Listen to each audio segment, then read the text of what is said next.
ต่อไปเชิญท่านฟังบทความที่ใส่หัวเรื่องว่าภัยพิบัติจากธรรมชาติเกิดขึ้นได้ทุกเมื่อแต่เฮาสามารถลดพรผลเสียหายนั่นลงได้ระยะฤดูฝนโดยเฉพาะแต่เดือนสิงหาฮอดเดือนตุลาประเทศลาวเฮาจะมีลมพายุหัวต่างๆเกิดขึ้นเป็นระยะซึ่งในปี2025นี้ก็ประสบกับลมพายุหลายหัวแล้วเช่นลมพายุวิภาทากิจินองฟ้ารากาซาและพายุบัวลอยพัดเข้ามาใส่ซึ่งมันได้สร้างความสูญเสียทางด้านชีวิตและทรัพย์สินของประชาชนหลายเขตแขวงอย่างหนักหน่วงรวมทั้งเรือนซานบ้านซองเนื้อที่การผลิตผลผลิตพื้นฐานของลางของการพัฒนาถูกเสียหายเป็นจำนวนหลายโดยที่เว้าได้ว่าประชาชนเกือบบ่มีเวลาตั้งโตเลยก็ว่าได้แต่อ่าวที่นักหน่วงกว่าเพิ่นก็แม่นลมพายุวิภาและลมพายุบัวลอยนี่ล่ะซึ่งมันได้สร้างความเสียหายหลายที่สุดเป็นต้นแม่นน้ำท่วมสุดินเจือนน้ำท่วมอังขึ้นท่วมให้นาตาก้าหัวสวนของประชาชนพื้นฐานโค้งลางถนนหนทางอ่างเก็บน้ำสุขาดหลายบอนในหลายเขตแขวงทั่วประเทศเป็นบริเวณกว้างอยู่ทั้งบรรดาแขวงภาคใต้ภาคกลางและภาคเหนือ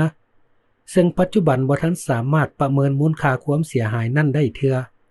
แนวใดก็ตามภัยธรรมชาติที่เกิดขึ้นในปี2025นี้ถ้าสมเทียบกับปีที่ผ่านมาเห็นได้ว่าความสูญเสียอาจจะลดหลายพอสมควรนี่ก็ย้อนว่าทั้งกรมอุตุนิยมและอุทกศาสตร์และภาคส่วนคุ้มครองบริหาร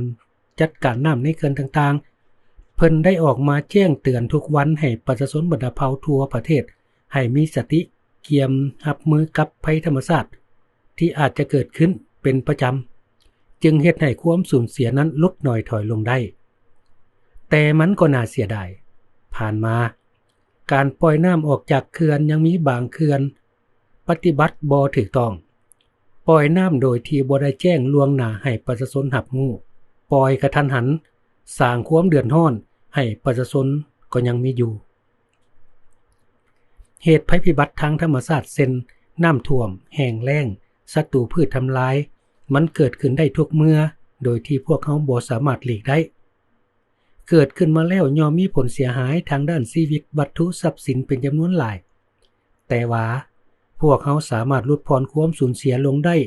ด้วยความมีสติระมัดระวังเป็นเจ้าการเฝ้าติดตามพยากรณ์อากาศ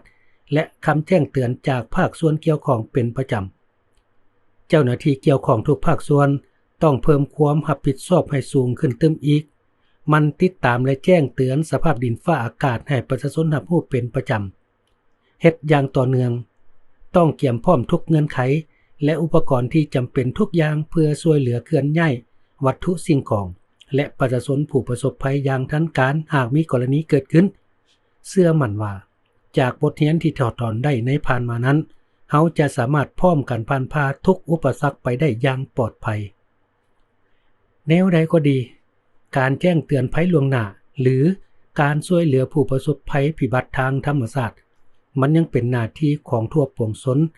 แต่ต้นตอบแม่นภาคส่วนที่รับผิดชอบต้านภัยพิบัติทุกขั้นทุกเขตทุกแขวงทุกคนทุกภาคส่วนในแต่ละปีควรได้ทกเถียงถอดถอนบทเรียนให้เข้มงวดและละเอียดในการเตือนภัยล่วงหน้าให้ประชาชนรับรู้อย่างกว้างขวางและทั่วถึงอย่างแท้จริงเพื่อรับมือกับภัยธรรมชาตินั่นอย่างทันการยังเป็นสิ่งที่สำคัญและจำเป็นที่สุดส่วนประชาชนก็ควรมันติดตามข่าวสารพยากรณ์อากาศจากกรมอุตุนิยมวิทยาเป็นประจำและต่อเนื่องเพื่อหลีกเว้นผลเสียหายที่จะตามมาเฮ็ดให้ความเสียหายมีน้อยที่สุด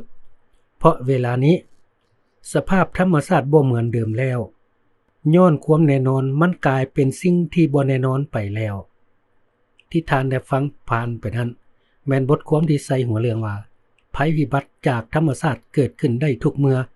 แต่เฮาสามารถลดพรผลเสียหายนั่นลงได้บทความโดยผาตุง